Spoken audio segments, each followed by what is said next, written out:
Hey everyone, I'm just going to talk about some recent reading I've been doing. We get these in the right order.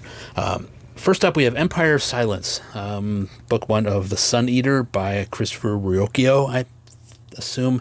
I should have looked up his name. I'm sorry if you're out there, sir.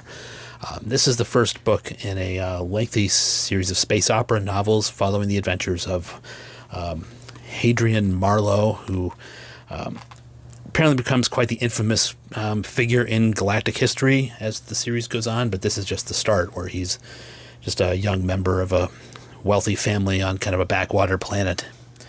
And I guess this will kind of trace his route to being a figure of significant historical import in the galaxy as it takes place.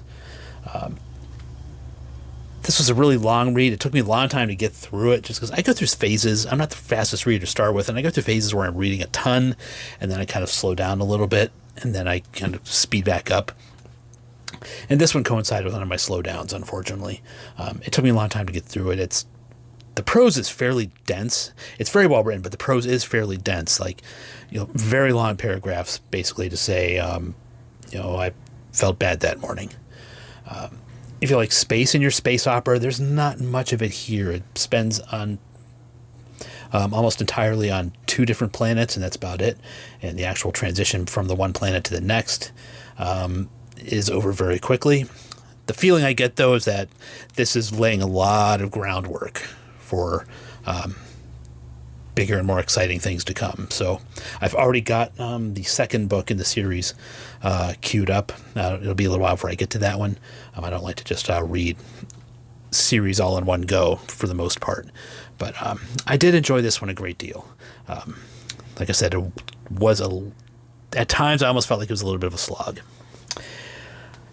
Less successfully, unfortunately, was John Scalzi's When the Moon Hits Your Eye. This is basically a book about what happens when the world wakes up one morning and discovers that the moon has turned into cheese.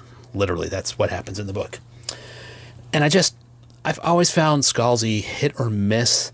Lately, he's been more miss than hit. Unfortunately, his last few novels have really not tended to groove with me, and unfortunately, this continues that streak. His general tone, there's kind of an almost snarky kind of humor to it, which works for a lot of readers. He's very popular, but I find a little of it goes a long way, and it just does not sustain my interest in a novel.